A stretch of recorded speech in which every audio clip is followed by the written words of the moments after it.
Insights, o podcast do Bradesco.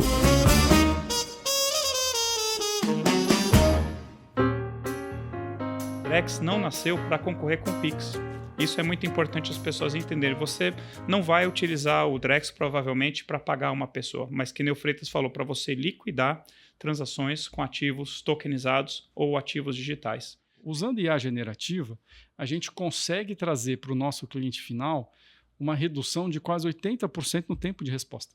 Porque, em vez da pessoa ir lá procurar o documento e tentar encontrar a resposta, a gente fala para a IA generativa: qual é a resposta para essa pergunta do meu cliente final? E ali, em milésimos de segundos, traz essa resposta.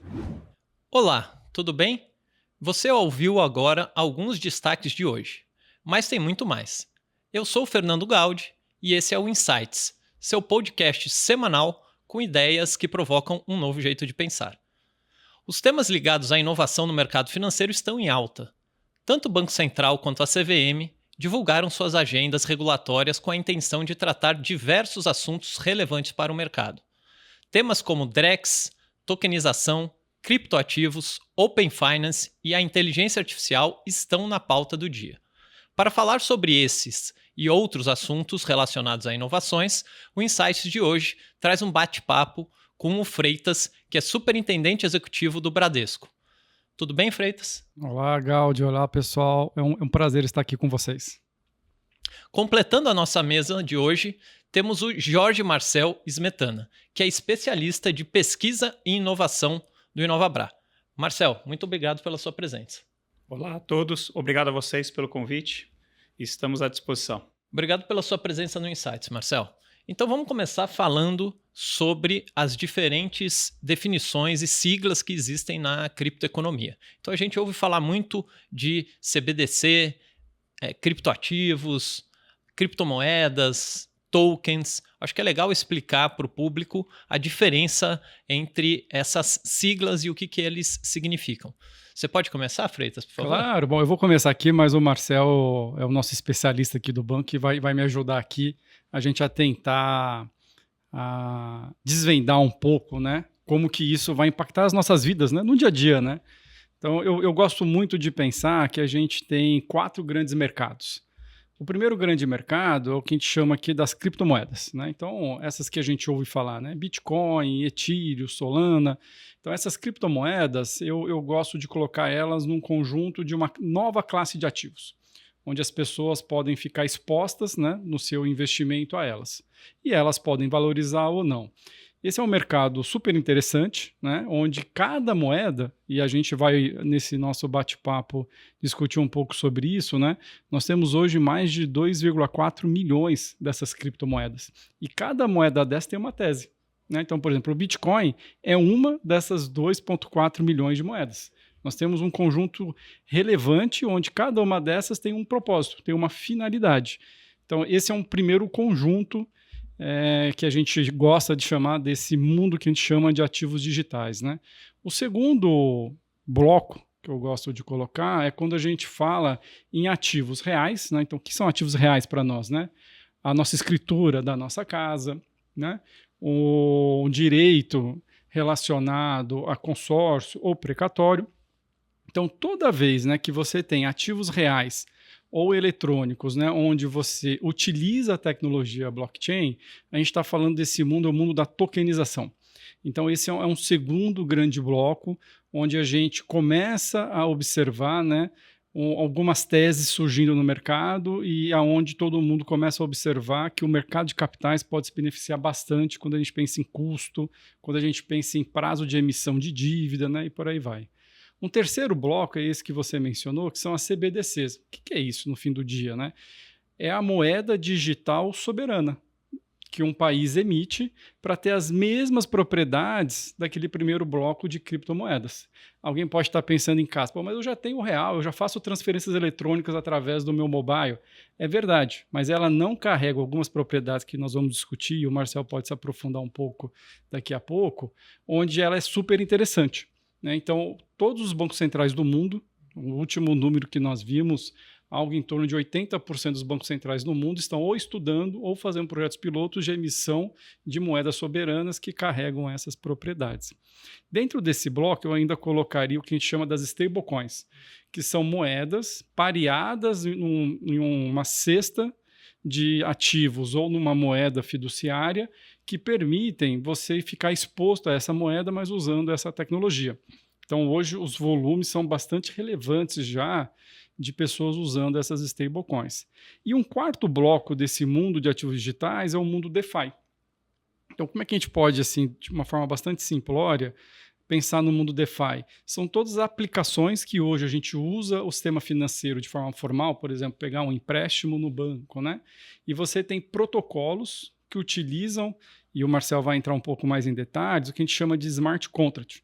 Ou seja, são aplicações que permitem você fazer determinados serviços financeiros sem ter um agente central, ou seja, sem ter um banco por trás. E esse mundo do DeFi também tem uma enorme quantidade de protocolos surgindo para criar esse tipo de serviço. E você comentou, Freitas, sobre blockchain, que está por trás de tudo, na verdade, né? Então, é como os registros na criptoeconomia são feitos. Eu acho que a gente pode aproveitar aqui a oportunidade, Marcel, tenta explicar um pouco aí no dia a dia das pessoas o que seria o blockchain e por que essa tecnologia é tão importante e viabiliza tudo isso que o Freitas comentou. Tá bom, eu acho que a forma mais fácil, de repente, de nós explicarmos, né, o que é o blockchain, como ele funciona, é por analogia, né, com aquilo que nós já temos hoje. Então, hoje, por exemplo, se você vai registrar um imóvel, você vai procurar um cartório de registro de imóvel e aquele imóvel, pelo menos aqui no Brasil, vai estar registrado num cartório específico, né? Aquela informação vai estar ali centralizada. No blockchain, uma das coisas que você tem é um registro distribuído. Na verdade, ele não é nem distribuído, eu gosto de falar que ele é replicado. Você vai ter uma cópia daquele registro em vários outros computadores que não vai ser só, por exemplo, aquele computador ali daquele cartório. E outra coisa que você tem também, você tem um encadeamento de registros de forma que os registros fiquem invioláveis, né? Então, você tem um imóvel que foi registrado agora, o próximo imóvel vai ser registrado, ele vai meio que apontar para o registro anterior e você vai criar esse encadeamento utilizando algoritmos criptográficos para que seja praticamente impossível você violar ou modificar esse registro sem que os demais participantes também percebam, né? Então, o blockchain ele é a união dessas duas técnicas básicas, né? Uma da distribuição de registros e outra do encadeamento criptográfico desses registros. Então, o blockchain do Bitcoin nasceu assim, né? Na verdade, o blockchain é a tecnologia que viabilizou o surgimento do Bitcoin, né? E o blockchain ele servia principalmente ali para garantir a prevenção ao que a gente chama de double spend ou de duplo gasto, né? De você não permitir que o Bitcoin, no caso ali o token, né, da rede do Bitcoin, fosse gasto mais de uma vez. Então, para isso era necessário que aquele registro estivesse distribuído nos outros computadores e os outros computadores enxergassem todos a mesma coisa, né? Então, as pessoas elas não entendem muito, né? Não é talvez muito claro para elas, mas sim, para quem trabalha num banco, às vezes pode ficar mais claro. Então, qual é o papel de um banco, por exemplo? Sem pegar a questão da intermediação financeira, vamos falar de coisas básicas, né? De você receber um depósito do cliente, você controlar o saldo dele, você executar transações em nome daquele cliente. Então, quando um cliente vai utilizar o banco dele para fazer uma transferência, o banco vai olhar se ele tem saldo na conta, né? O banco vai olhar se ele pode fazer aquela transferência, se tem algum tipo de bloqueio ou não, se o destinatário é válido, né? Em algumas situações a gente consegue validar também o destinatário e o banco vai executar então para o cliente. O blockchain do Bitcoin ele pega essa função de banco e ele descentraliza ou distribui nos nós da rede blockchain. Os nós são os computadores ali que compõem a rede. E a rede então passa a ser responsável por validar o saldo das pessoas e por validar as transações e executar aquelas transações. Mas para isso eu tive que espalhar o conhecimento, né, desse saldo e das transações tive que espalhar para todos os nós da rede. Então é isso que o blockchain do Bitcoin faz. Então eu quis trazer a analogia do registro de imóvel e dessa função básica de banco. Agora, uma outra coisa que surgiu, então o blockchain do Bitcoin ele foi proposto, na verdade o Bitcoin foi proposto em 2008, né, o blockchain é a tecnologia por trás dele que viabiliza tudo isso, nessa descentralização, mas o primeiro bloco do Bitcoin foi minerado lá em 3 de janeiro de 2009. 2014, 2015, surgiu um novo tipo de blockchain, que foi o do blockchain do Ethereum, que adicionou, né, esse conceito então dos registros distribuídos, né, o controle e prevenção da double spend e o encadeamento criptográfico registro, ele adicionou o que o Freitas falou dos smart contracts. Os smart contracts nada mais são do que programas especiais que rodam nos computadores de uma rede blockchain. Tem algumas limitações, mas só para deixar claro assim, o smart contract, o nome foi meio infeliz, inclusive, né? O Vitalik Buterin, né, que é um dos fundadores então do Ethereum, um dos criadores do Ethereum, ele tem um tweet dele, eu não lembro agora de que ano, mas ele fala assim, ele mais ou menos se arrepende de ter dado o nome smart contract. Na verdade, ele pegou um conceito que já existia ali da década de 80, década de 90, e falou assim, olha, eu me arrependo de ter dado esse nome smart contract por causa de toda a confusão que criou. Primeiro, porque as pessoas acharam que ele era de fato inteligente. E segundo, que as pessoas começaram a achar que ele de fato era um contrato, como se fosse um contrato jurídico. E ele não é nem inteligente e nem um contrato jurídico. Ele é tão simples quanto o código-fonte que você colocar lá dentro. Se você quiser fazer um smart contract, que é uma calculadora que soma 2 números e dá um resultado, você faz. Não tem nada de muito smart. É programável no final do dia. É programabilidade. E é isso que o blockchain do Ethereum trouxe, a programabilidade. A capacidade de você criar programas que interagem com esses ativos digitais. E o primeiro caso de uso de sucesso do Ethereum foi ser uma fábrica de novas moedas. Daí as milhões de moedas que o Freitas comentou. Então, antigamente, para você criar uma nova moeda, você tinha que pegar o código-fonte do Bitcoin, dar copy-paste e criar a sua moeda. Por exemplo, Gaudi Coin, Marcel Coin, Freitas Coin, daria para fazer assim. Com o blockchain do Ethereum, e aí você precisaria criar uma rede também. Com o blockchain do Ethereum, não. A rede já estava lá. Você criava um smart contract seguindo um determinado padrão, e em questão de minutos você tinha uma nova criptomoeda assim surgindo, e toda a programabilidade em torno dela. Muito bom. Então, eu acho que essa tecnologia toda trazida ao dia de hoje, ela trouxe a figura das CBDCs, né? Então, são essas moedas digitais que os bancos centrais começaram a discutir, e o Brasil é pioneiro nessa discussão. Você tem participado, inclusive, bastante dessa discussão. Explica um pouquinho aqui para o nosso público o que é o DREX, que é a CBDC do Banco Central, e como é que estão as discussões e o andamento do DREX hoje. Só para voltar, se você me permite, né, a gente voltar um pouquinho na história, da onde que surgiu o projeto do Real Digital. Então, em 2015, né, com o surgimento do Ethereum e com essa facilidade, né, de você criar programabilidade, vários bancos centrais e autoridades monetárias ao redor do mundo começaram a estudar essa tecnologia. Falaram assim, olha, não tenho tanto interesse no Bitcoin, mas eu quero entender melhor a tecnologia que está por trás e entender como que ela pode ser aplicada no sistema financeiro. Então, alguns bancos centrais, por exemplo, o Banco Central do Canadá, começou a estudar CBDC olhando para um sistema de contingência do atacado deles. Então, a Suécia começou a estudar a CBDC pensando num uso doméstico de varejo para substituir o dinheiro em papel que estava em declínio. Cerca de 4% lá das transações são realizadas em papel, o resto é tudo digital. E o nosso Banco Central não ficou atrás. Tanto que em 2017 o Banco Central publicou um paper falando de CBDCs olhando para o cenário brasileiro, 2017.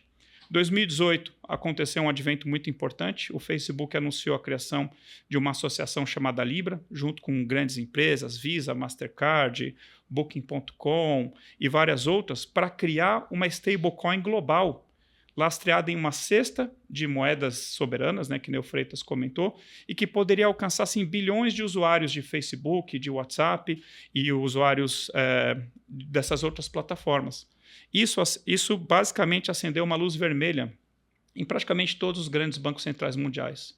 Então, por quê? A questão da privatização do dinheiro, né? Você tem um sistema financeiro paralelo não subordinado à política monetária de uma nação, e a questão da autonomia e da soberania nacional da moeda, né?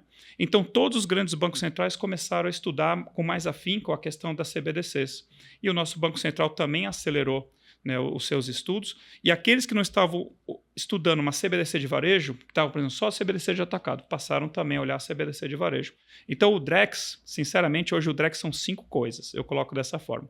Em primeiro lugar, o DREX é o nome do projeto piloto que o Banco Central está rodando e do qual o Bradesco faz parte, ali junto com outras instituições, empresas de tecnologia, criptotechs e outros. Em segundo lugar, o DREX é o fórum de discussão com a sociedade a respeito de toda essa inovação que nós estamos vendo. Em terceiro lugar, é a própria plataforma de inovação que está suportando, então, o surgimento de moeda digital, título público federal tokenizado. Em quarto lugar, é o DREX de atacado, emitido pelo Banco Central. Em quinto lugar, o DREX de varejo, emitido, então, pelas instituições financeiras e instituições de pagamento. Então, assim, tudo isso é o DREX. Eu acho que o que é legal, né, Marcelo, assim, pensando no nosso ouvinte aqui, né? Tá, mas o que eu faço com esse Drex, né? Eu como, eu bebo, o que eu faço com o Drex, né? Então, eu acho que uma coisa legal para a gente pensar é assim, que tipo de problema, né, esse Drex pode resolver da população brasileira, nosso, né, do nosso dia a dia, né? Então, como aquilo que a gente conversou um pouco, né? Nós já temos o real, nós já temos o real eletrônico e a gente tem o Pix, que é o nosso sistema de pagamento instantâneo. E eu acho que o Brasil está tão avançado, o sistema financeiro brasileiro, né, o Bradesco e outros bancos, né, e o Banco Central, eles estão tão à frente, né, que recentemente teve um dos grandes eventos de inovação que acontecem ao longo do ano, né, e uma das grandes futuristas do mundo falou, olha, os Estados Unidos está chegando perto de ter um sistema de pagamento em tempo real, onde você vai poder transferir o dinheiro para alguém e em tempo real aquilo vai acontecer. O Brasil já tem isso há praticamente 2 anos e é o maior sistema, tirando a Índia, né, de pagamento em tempo real, né? Então, quando a gente pensa no Drex, a gente tem que pensar da seguinte maneira. Ele é uma moeda que tenta trazer as características, né, como a gente conversou agora há pouco, desse mundo de criptomoeda, desses que o Marcel acabou de explicar, de smart contract. Então, imagina quando você precisa comprar um imóvel. Qual que é a situação que acontece para quem já comprou um imóvel, né? Você tem que fazer duas transações precisam acontecer, não necessariamente ao mesmo tempo, mas como o Marcel uma vez já me explicou, de forma atômica, né? Que precisa acontecer, né? Que é, você precisa transferir o dinheiro para a pessoa que é dona do imóvel, para que você compre o imóvel, e ao mesmo tempo, né, aquela pessoa precisa transferir a titularidade do imóvel para o seu nome. Reparem, quando a gente está falando isso, são 2 transações que acontecem de forma separada e independente. Elas não estão entrelaçadas. Então, em sistemas diferentes. E em sistemas diferentes. Esse tipo de caso de uso acontece em outras situações. A compra de um carro, né? E contratações entre empresas. Então, você tem a transação financeira e a transação do bem acontecendo em, que a gente chama, né, de corredores diferentes. O que a CBDC, né, essa moeda digital, ela tenta endereçar é esse tipo de cenário. Como é que eu faço isso acontecer numa única transação e aí com uma propriedade super importante aqui para o nosso ouvinte? É um termo técnico, mas acho que de fácil compreensão, né, que é a atomicidade. Ou seja, aquela transação respeitando as regras pré-definidas tem que acontecer. Não necessariamente em tempo real, mas precisa acontecer. Então, a CBDC, num futuro não muito distante, o cliente Bradesco vai entrar no seu app e vai fazer uma transação de compra e venda de um imóvel de carro através do app. E a troca da titularidade e do dinheiro acontece de forma simultânea dentro do app do Bradesco.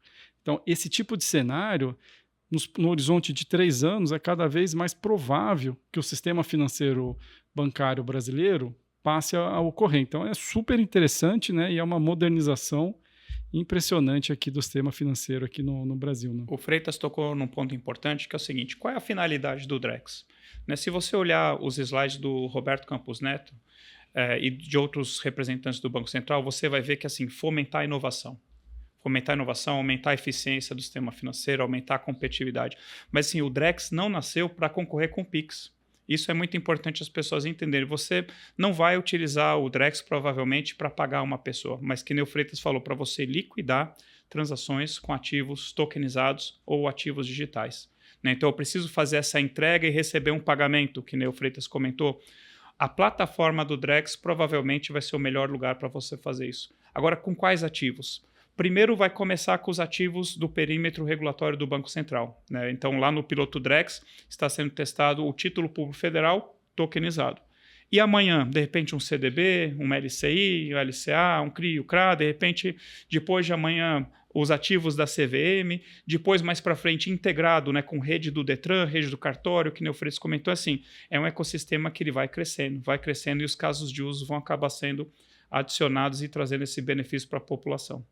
Muito bom. E no final do dia, isso traz uma redução no custo para o usuário, né? Porque de acordo aqui com o que vocês falaram, hoje um indivíduo que faz uma transação, a compra de um veículo, ele depois precisa ir no cartório, fazer a transferência do veículo. Quando compra o imóvel, a mesma coisa. Isso vai acontecer de maneira automática, né? Ou seja, reduz esse custo de transação do ponto de vista econômico. O mundo ideal dessa economia tokenizada, assim, tudo é 24/7 por 365, de forma praticamente instantânea. tudo é 100% digital, tudo é 100% automatizado e tudo é 100% self-service. Então, esse é o mundo ideal dessa economia tokenizada. É um ganho de eficiência tremendo. E aí, falando em tokenização, que a gente pode definir como o registro digital de um ativo, ou a representação digital de um ativo, a gente tem tido algumas iniciativas aqui dentro do banco e também no mercado com a aplicação desse tipo de conceito, né, da tokenização. Você pode comentar um pouquinho para a gente, Freitas, quais são os casos de uso, os experimentos que têm sido feitos com o uso de tokenização? A primeira grande tese que começa a surgir no mundo inteiro é a tokenização permite a padronização desses ativos alternativos, reduzindo o custo de você colocar ele e fracionando os tickets desses ativos. E isso poderia fazer com que esse público de alta renda e private conseguisse alocar. Então, para a gente ter ideia de grandes números, né? Hoje, o público de alta renda, private ou alta renda, tem apenas uma exposição de 3 a 5% em ativos alternativos. Já o institucional beira 30% a 40%. Então, se a gente fizer uma conta assim por baixo, né, nesse mercado aí que está na casa de trilhões, né, que a exposição desse público de alta renda saia de 5% para algo perto de 15% e 20%, nós estamos falando de um mercado de trilhões de reais.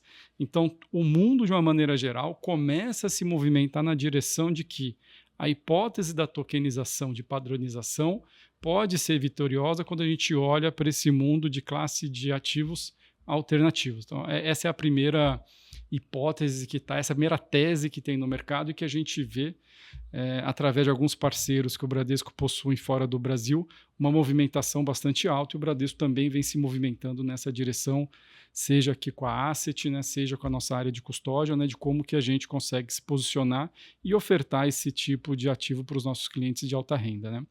A segunda tese tem a ver com o custo da emissão de dívida das empresas, né? Então, a hipótese que existe é, ao tokenizar esse tipo de ativo e usar esse tipo de tecnologia, a gente reduz o custo da emissão e reduz o tempo da emissão. Então, o Bradesco já fez alguns testes, né, de tokenização com ativos que a gente chama de CCB e CCCB, onde a gente pôde constatar isso, né? Reduções de 20% a 30% no tempo da emissão e também redução no custo dessa emissão. Qual que é o grande entrave que a gente vê aqui para que esse mercado destrave? A regulação. Porque nós sabemos, né? E aí o Gaudi é o nosso grande especialista aqui, que tem um regramento muito forte, né, no mercado de capitais para evitar fraude, né, evitar evasão fiscal e por aí vai.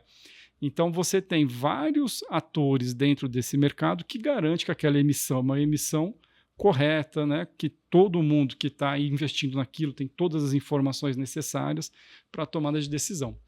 E como o Marcel explicou no começo da nossa conversa, né, o blockchain traz propriedades que podem não eliminar, mas reduzir muito a margem que existe hoje alguns atores no nosso sistema, né? Então, a segunda tese que a gente começa a observar de forma muito forte e que podem fazer sentido são empresas do middle market, empresas de médio porte, conseguindo acessar o mercado de capitais, né, através dos grandes players pela redução do custo e do tempo. Então, eu diria aqui, Gaudi, que na minha cabeça essas são as duas grandes teses que existem para esse mercado de tokenização de fato virar algo relevante para a sociedade, né? Ativos alternativos e emissão ali do middle market de empresas acessando o mercado de capitais.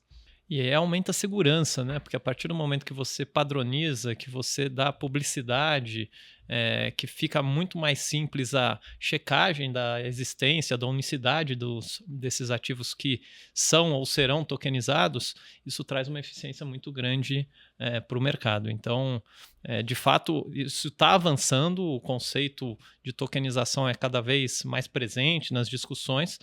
Talvez esteja avançando numa velocidade até mais lenta do que a gente imaginava no início, mas muito por conta da regulação, muito por conta da evolução desse mercado que tem acontecido aí aos poucos, mas a gente vê uma grande possibilidade, de fato.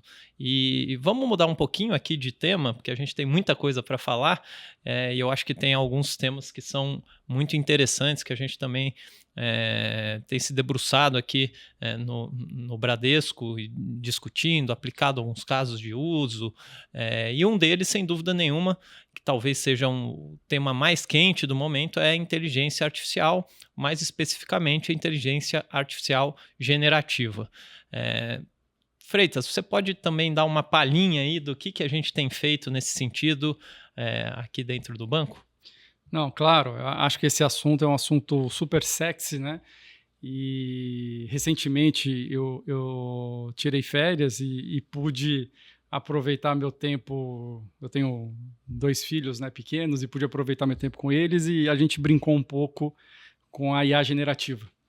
E aí o primeiro insight que eu tive ali brincando com eles, né, ajudando eles a escreverem prompt, a gente estava brincando assim, a brincadeira que eu fiz com eles foi o seguinte: vamos escrever um livro?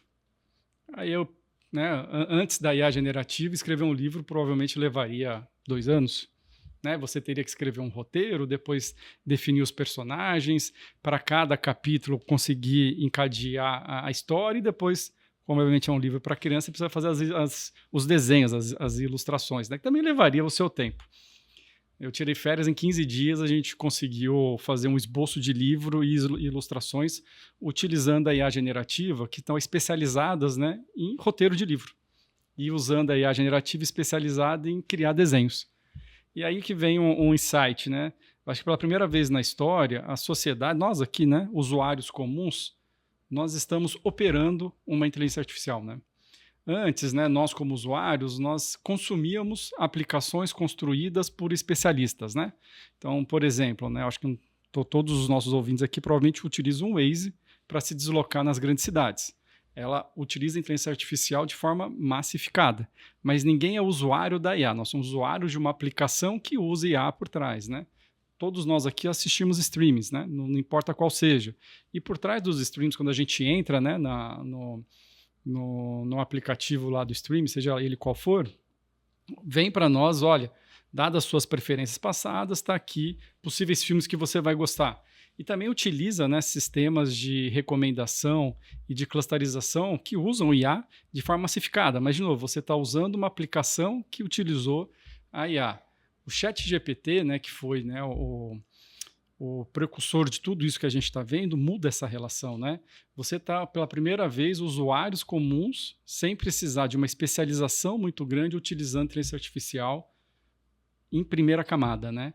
Então, isso muda muita coisa, né? E a gente está ainda na infância do que a IA generativa vai mudar no nosso dia a dia, na nossa vida, né? Então, hoje no Bradesco, né, e na grande maioria das empresas, todo mundo começou olhando, né, para dentro da empresa do que é aquilo que a gente já faz e para dentro dos sistemas internos, o que a gente chama aqui, né, de forma comum dos back-offices, né? Então, como é que eu dou eficiência para os back-offices? Então, a gente, nos últimos 12 meses, né, a gente criou um grupo de trabalho dentro do banco que fez diversas implementações e alguns resultados muito interessantes, outros resultados ainda mostram que a gente ainda está, de fato, no início de algo que é bastante revolucionário, né? Então, assim, quando a gente pensa em IA generativa, o que a gente tem que pensar, né? A gente até eu fiz aqui uma tabela com o time especializado disso do Bradesco. O banco tem quase 50 doutores nesse assunto, né? Trabalhando diretamente com IA generativa. E assim, então, o que a IA generativa consegue fazer? O que ela é boa para fazer, né? Primeira coisa, ela consegue gerar texto. Então ela sabe gerar texto. O que ela é boa? Ela é boa de busca semântica. Então eu preciso fazer uma busca de uma palavra num banco de dados, ela é boa para fazer isso, né? Ela é boa para fazer sumarização. Então eu tenho lá um texto de 50 páginas e ela consegue interpretar essas 50 páginas e sumarizar aquilo de uma forma interessante, né? Ela é boa para fazer perguntas e respostas. Então eu pergunto, ela vai lá no texto e responde. Ela é boa para gerar imagens e ela é boa, de forma bastante interessante, para gerar códigos. Então, a IA generativa é boa para fazer isso. Aí o nosso usuário pode perguntar, mas como é que isso muda a vida de uma empresa, né? E aí, dentro dos casos de uso que nós fizemos no banco, né, por exemplo, né, nós temos a nossa central de atendimento do nosso produto cartão de crédito. Então, quando você, cliente do Bradesco, liga na nossa central, tem uma pessoa lá que precisa acessar diversos documentos para poder chegar na resposta que o nosso cliente final gostaria. Essa pessoa ela tem um sistema, obviamente, que acessa 80 mil documentos. Né? O que a gente percebeu? Usando IA generativa, a gente consegue trazer para o nosso cliente final uma redução de quase 80% no tempo de resposta. Porque, em vez da pessoa ir lá procurar o documento e tentar encontrar a resposta, a gente fala para a IA generativa: qual é a resposta para essa pergunta do meu cliente final? E ali, em milésimos de segundos, traz essa resposta. A acurácia que nós tivemos foi na casa ali de 80%, 90%. Então, outros usos que nós fizemos dentro do banco para trazer alguns insights para nós, de algumas restrições também, né? Então, por exemplo, nós fizemos em petições judiciais, né? O que nós percebemos? Que quando a gente usa a IA generativa para sumarizar uma petição, ela não consegue ter a precisão que esse tipo de fluxo de trabalho exige. Não, muito bacana. Eu acho que vale comentar, a gente tem uma célula de IA generativa e tem aplicado alguns casos de uso. A gente teve um resultado muito positivo, foi justamente usar a IA generativa para ajudar na leitura dos comunicados e atas dos bancos centrais, né? Do Banco Central Brasileiro, do Banco Central Norte-Americano, que é o Fed, e de alguma maneira gerar um indicador que fosse neutro, né? Sem viés, um indicador que varia entre -1 e 1, sobre o tom daquele comunicado, né? Os economistas leem esses comunicados, tiram as suas conclusões, e aí com mais esse indicador é uma informação adicional que ajuda na tomada de decisão, né, dos gestores, dos economistas. Eu acho que esse foi um caso muito interessante, porque a gente conseguiu usar a IA generativa para, além de sumarizar, fazer a comparação numa velocidade muito rápida, porque obviamente que a IA acaba lendo o documento, principalmente quando são documentos mais longos, numa velocidade mais rápida do que o ser humano consegue, e trazer o resultado numa velocidade muito mais rápida. A gente também conseguiu criar uma métrica que é uma métrica única ao longo do tempo para poder fazer comparações, né? Então, acho que esse foi um caso bem interessante, foi uma parceria bacana aqui em Nova Bra, a Bradesco Asset, o Departamento de Economia do banco. Então, esse é um caso muito positivo e a gente está fazendo vários outros casos de uso. Estamos muito animados com essa tecnologia. Não, sem dúvida. Assim. Então, outros casos que o banco vem usando, né, mais para a gente ir trazendo os insights que a gente aprendeu nesses últimos 12 meses. Né? Então, por exemplo, nessa parte de desenvolvimento de software, né, é impressionante o ganho de eficiência. Então, nós temos hoje mais de 600 profissionais das nossas áreas de tecnologia utilizando, né, sistemas de IA generativo para acelerar a construção dos nossos softwares, para ajudar, né, o nosso cliente no seu dia a dia. E os resultados são ganhos de 30% a 40% em termos de produtividade. Né? Então, você tem lá uma funcionalidade que você levava X dias para desenvolver ela. Você está conseguindo desenvolver essa mesma funcionalidade em 30% a 40% do tempo. Por quê? Porque a IA generativa, ela escreve os códigos. Né? Essa é a grande questão. Ela vai substituir o programador? Provavelmente não. Né? Você precisa ter o arquiteto, você precisa verificar se aquele código tem bug ou não tem bug, mas ela acelera muito o trabalho do programador. Né? Então, por exemplo, esse tipo de situação, eu até busquei aqui essa informação, saiu recentemente uma pesquisa onde os bancos no mundo estão usando IA generativa. Né? O primeiro é em operações, então, como a gente mencionou, né, ganho de eficiência nos back-offices dos bancos, e o segundo é em desenvolvimento de software. Né? A gente poderia ficar falando aqui sobre inteligência artificial muito tempo, mas a gente tem outros temas para conversar. Então, um tema relevante que tem sido muito falado no mercado é o Open Finance. A gente ouve falar muito sobre Open Finance, se realmente vai pegar, não vai pegar. Conta para a gente aqui qual é o estágio atual do Open Finance, o que é o Open Finance e quais os benefícios que o Open Finance pode trazer para o usuário, para o cliente. Legal. Então, no caso do Open Finance, né, você dá o consentimento para que uma outra instituição financeira vá na sua instituição financeira e obtenha os seus dados. Né? Para que alguém compartilharia, então, ou autorizaria? Na verdade, sim, a pessoa não está compartilhando dados, a pessoa está dando consentimento para que a instituição financeira, que é a guardiã daquela informação do cliente ou sua, compartilhe com outra instituição. Então, por que alguém faria isso? Em troca de produtos e serviços financeiros mais baratos, né, em troca de um acesso a um crédito mais barato. Então, por exemplo, eu posso permitir que uma instituição financeira venha e olhe o meu histórico de pagamentos. E olhando o meu histórico de pagamentos, ela pode me propor um empréstimo com uma taxa de juros mais atraente do que aquilo que eu tenho no meu banco principal, por exemplo, né? Ou, por exemplo, ela olha o meu portfólio de investimentos e pode me dar uma outra recomendação de portfólio que talvez seja mais adequada ao meu perfil de investidor ou às minhas ambições para aquele momento da minha vida. E também a Open Finance pode nos ajudar a falar assim, olha, qual é o melhor serviço com relação a preço e aquilo que oferece. Então, com o Open Finance, você consegue obter essas informações institucionais e fazer uma tabela comparativa, né, e mostrar para o usuário. Você tem essas opções de cartão de crédito. Né? Então, vamos supor que você quer fazer um upgrade na sua categoria de cartão de crédito. Você quer um cartão de crédito Black e tem uma instituição que te oferece com determinados benefícios, determinada anuidade ou ausência de anuidade se você atingir alguns objetivos e outra te dá isso. Então, esse comparativo, como é que era antes do Open Finance? O cliente tinha que entrar em cada site de cada instituição financeira e pesquisar. Né? Com o Open Finance, você consegue, via integração de sistemas, algum agregador puxar essas informações para você e te apresentar. E, de repente, ele já pode intermediar a contratação daquele cartão, né, para você junto com a instituição, né, de origem, e ele também receber ali um benefício, né, pelo lead que ele gerou. Mas como é que o cliente adere, né, ao Open Finance? Porque a gente consegue enxergar essas vantagens, né, de ter para as pessoas que quiserem compartilharem suas informações, e aí isso significa que, de certa maneira, ela vai ter acesso a produtos mais personalizados, produtos mais vantajosos, eventualmente mais baratos. Uhum. Mas como é que a pessoa tem que dar algum termo, tem que dar assinar algum documento? Hoje as jornadas elas foram definidas pelo Banco Central. Né? Então nós tivemos fases de implementação, né, do Open Finance. Primeiro o compartilhamento de dados institucionais, de taxas, de produtos.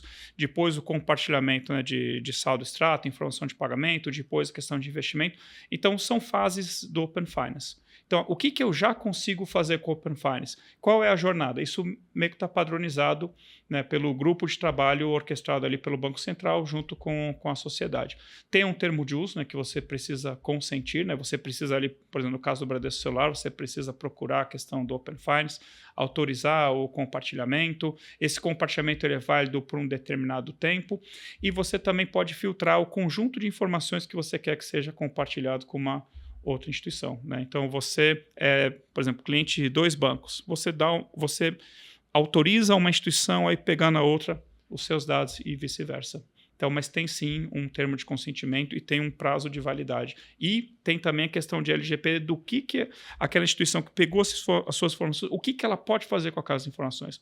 Ela pode compartilhar com uma outra parte? Não pode. Ou a não ser que você tenha dado consentimento também para isso. Freitas, se você quiser complementar, fica à vontade. Eu acho que tem alguns pontos que eu acho que é super importante, né, aqui para o nosso usuário. Eu penso assim, mas por que eu vou usar o Open Finance? Né? Pois é. Como é que ele muda a minha vida no meu dia a dia? Qual o benefício que traz? Que benefício ele traz? Né? Então, o Marcelo citou vários aqui, mas o que eu acho que é legal a gente pensar, né? Tem uma mudança, né, importante do comportamento das pessoas, né, por questões geracionais, né, pela questão da pandemia que nós vivemos recentemente, né, e pelas mudanças regulatórias e de tecnologia. Né? Então, por exemplo, em 2018, 2019, um cidadão, em média no Brasil, tinha 1,5, 1,9 contas bancárias. Hoje, atualmente, em média, um cidadão no Brasil tem algo perto de 5 contas bancárias, né? Por N questões, né? Sem entrar no mérito das necessidades de cada um, né? Então, esse é um primeiro dado que acontece, né? O segundo, que eu acho que é super importante, né, é entender, por exemplo, como é que uma instituição financeira dá crédito. Como é que ela faz o que a gente chama, né, do behavior de crédito da pessoa, do indivíduo, né? Qual é a capacidade que essa pessoa tem de se endividar, né, para poder antecipar seus sonhos, né? Comprar uma casa, um carro, fazer uma viagem, comprar uma televisão, um celular, seja o que for, né? Quando você vai numa instituição financeira, a instituição financeira analisa, né, qual o risco que você tem de não pagar e aí oferta para você com um determinado custo do dinheiro, né, aquele valor. uma das principais variáveis, né, que você tem para analisar o risco, né, a gente acabou de falar sobre inteligência artificial, os bancos, né, no caso o Bradesco, utilizam de forma massificada a inteligência artificial para fazer esse tipo de avaliação. Qual é o risco que o Marcel, o Gaudi ou o Freitas têm para um determinado volume de recurso, né? Uma das principais variáveis é se você foi um bom pagador no passado. Essa é uma das principais variáveis, né? Então, enquanto você mantinha uma relação com um banco, né, de 20, 30 anos, o banco te conhecia. E ele permitia, então, conseguiria fazer essa análise. No momento que você fraciona a sua relação financeira com outros bancos, o Open Finance permite que você, usuário final, dê para um determinado banco que você quer fazer um crédito essas informações. Então, teoricamente, o Open Finance permite que o custo do dinheiro que você vai tomar no banco seja o correto.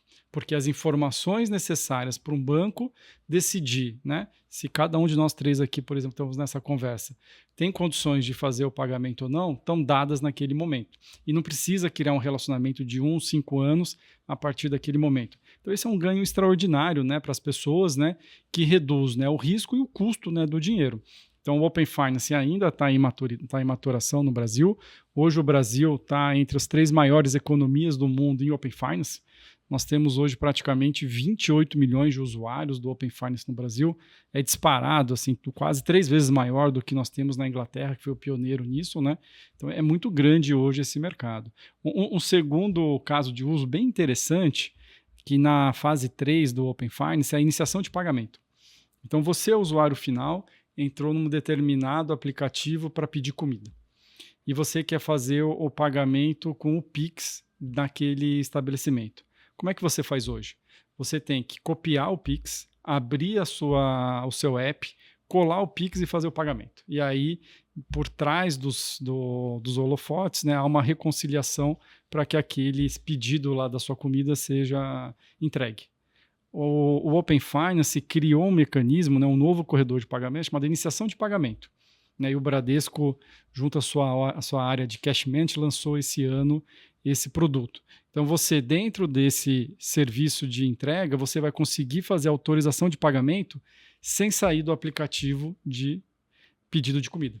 Outro tema relacionado a isso, que é interessante a gente falar, é identidade digital, né? É um tema recente, é um tema novo e que é importante explicar também para a nossa audiência. Você pode comentar um pouquinho sobre identidade digital, Freitas? Eu vou deixar o Marcel comentar mais tecnicamente sobre identidade digital, mas eu vou dizer alguns problemas que eu, na pessoa física, tenho e que internamente aqui no banco a gente vem discutindo sobre esse assunto e vamos ter bastante novidades aí para os nossos clientes sobre essa questão, né? Aí nesse ano ainda.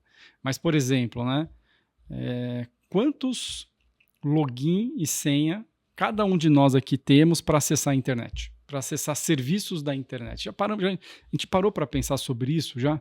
Né? Então, a gente tem a internet, foi criada lá em 93 para o público final, né, para o usuário final, e ela é um mecanismo onde você consegue transitar dados, né, e acessar informações ou fazer transações. Mas não foi criado na internet, o blockchain que a gente conversou recentemente pode mudar esse cenário, mas não foi criado mecanismos de você fazer isso de forma segura.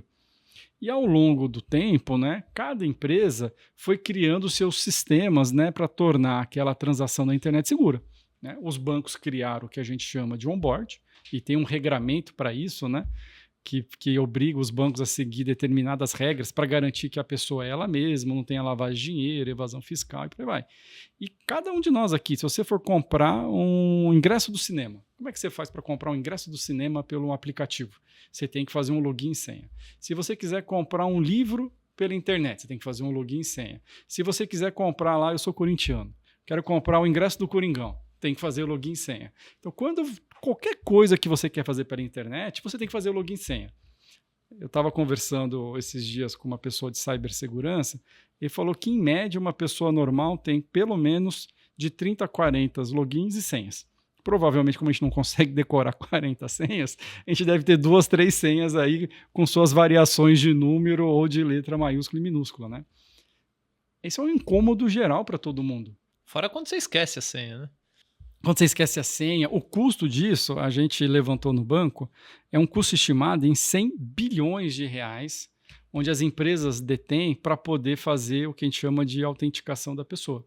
E aí o Marcel, que está aqui ao nosso lado, foi uma das pessoas que desafiaram, né, e estão trabalhando dentro do Bradesco para a gente conseguir ter esse tipo de produto para os nossos clientes. Né? Na verdade, foi desde 2017, né, que a gente conversa, né, bem antes da pandemia. A grande questão, né, Fernando, assim, se você for pensar na questão do onboarding, né, o Freitas comentou, né, que você cria um login e senha, mas às vezes não é só criar um login e senha, às vezes você vai ter que imputar as mesmas informações. Aí os browsers simplificaram isso, falaram assim, você quer salvar suas informações? Eu não quero salvar minha informação no browser. Né? Mas então eu vou lá e digito, né? Digito o meu endereço, digito o meu CEP, o número do meu prédio, o apartamento e digito outras coisas também, celular, e-mail, etc. Você tem um problema no onboarding que assim, eu posso confiar nessas informações que o usuário está provendo? Se for digitado, ele pode colocar qualquer coisa.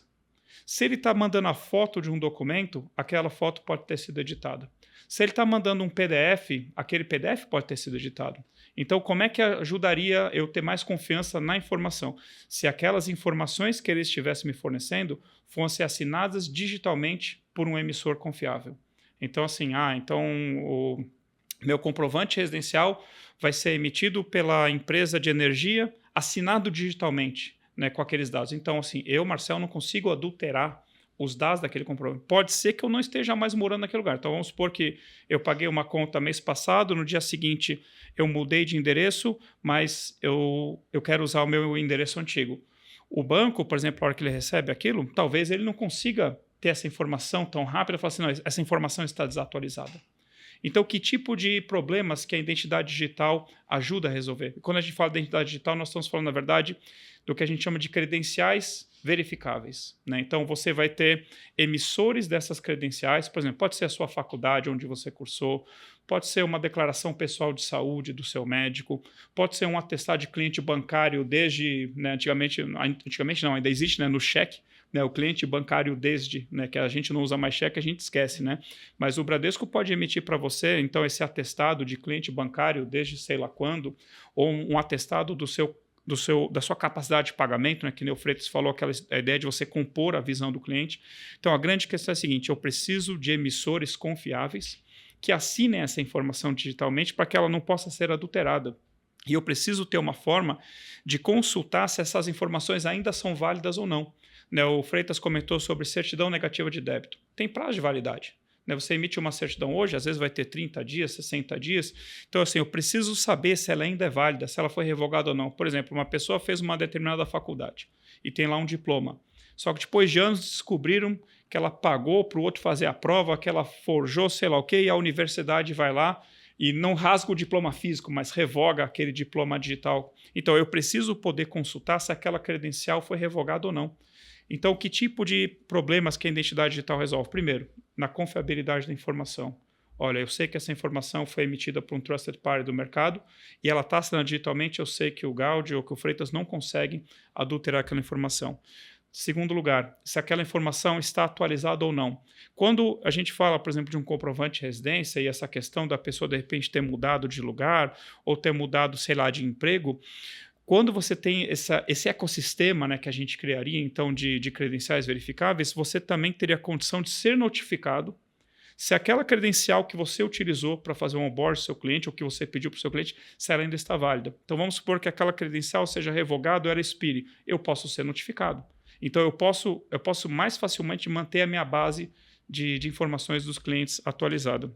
E a terceira coisa que simplifica para o lado do usuário é ele deixar de ter que ficar repetindo sempre as mesmas informações.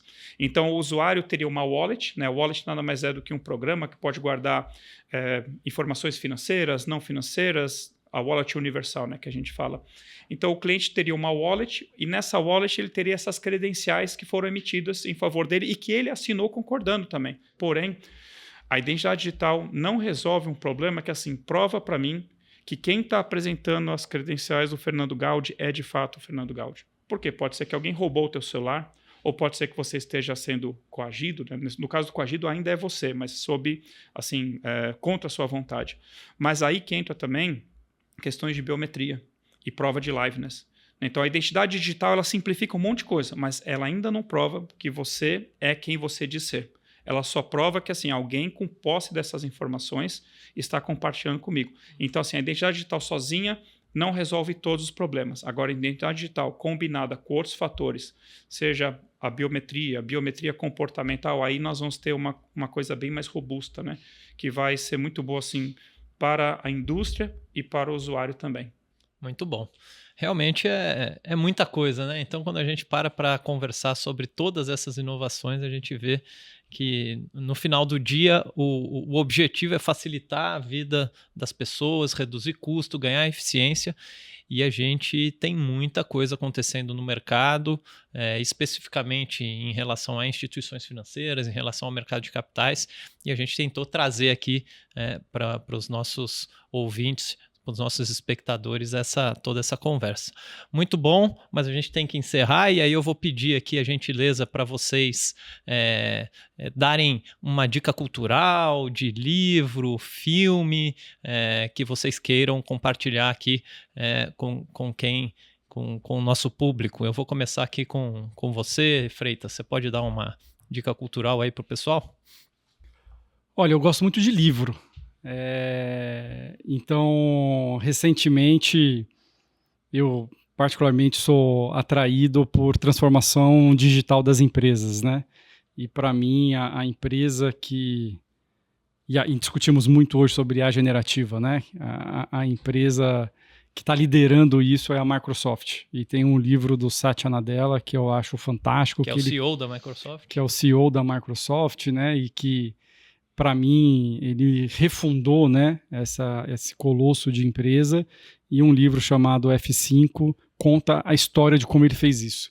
Então, acho fabuloso conhecer, porque, de fato, era uma empresa extraordinária, mas ele conseguiu multiplicar por quase 10, 15 vezes o valor da empresa, e hoje a Microsoft é a empresa que vem liderando a revolução da IA generativa, né?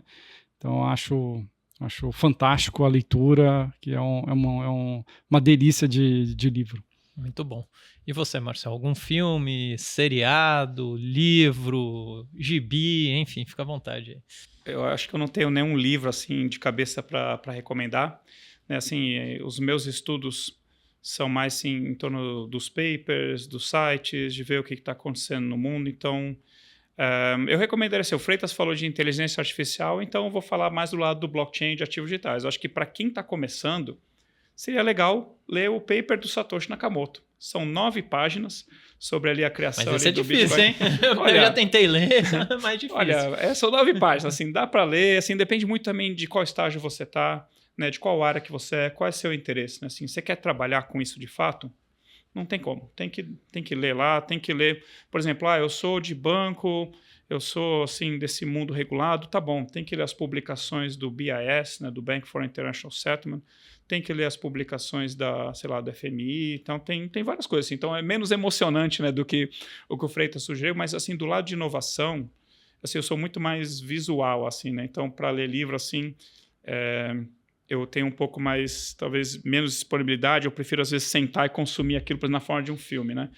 Eu gostei muito do filme da história do BlackBerry, tirando os palavrões, tirando algumas coisas ali, porque eu vivi um pouco daquilo, né? Então, na época que o BlackBerry estava no auge, eu era desenvolvedor de mobile banking, né? Trabalhava na Scopus, que era uma empresa de tecnologia do Bradesco.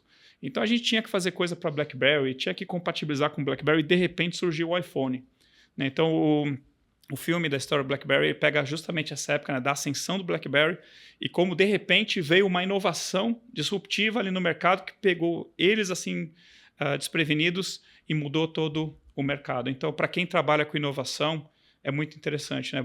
A empresa estava no auge e, de repente, surge um concorrente que era de uma outra indústria, a indústria de computador, e de repente entra nesse mercado de telefone e eles vão pensar, não vai dar certo isso aí, quem vai querer um telefone que não tem teclado, né? Que não tem teclado físico, né? Que você não sente apertar o botão, e o resto da história a gente já conhece, né? Mas para mim, né, que vivi assim, essa fase, né, desenvolvendo coisas para BlackBerry, fazendo também coisa para o iPhone, para o Android, eu vi essas coisas acontecendo e conhecer então os bastidores ali foi interessante. Muito também. bom.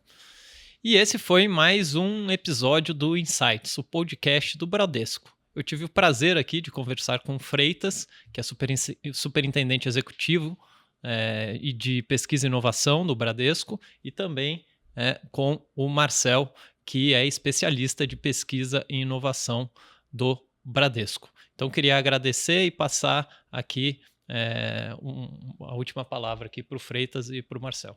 Bom, pessoal, foi um prazer estar aqui com vocês e é um mundo que vai ser extraordinário aí viver os próximos 5 anos. Então, que todos aí tenham aí uma jornada brilhante aí de inovação. Bom, obrigado novamente pelo convite e se chamarem, estamos à disposição e com certeza vão ter muita coisa para continuar a nossa conversa. É isso aí. Muito obrigado. E o Insights está nas principais plataformas de áudio e no Instagram, também no perfil podcast.insights. Siga a gente e fique por dentro das gravações, dos bastidores e muito mais. Até uma próxima. Tchau.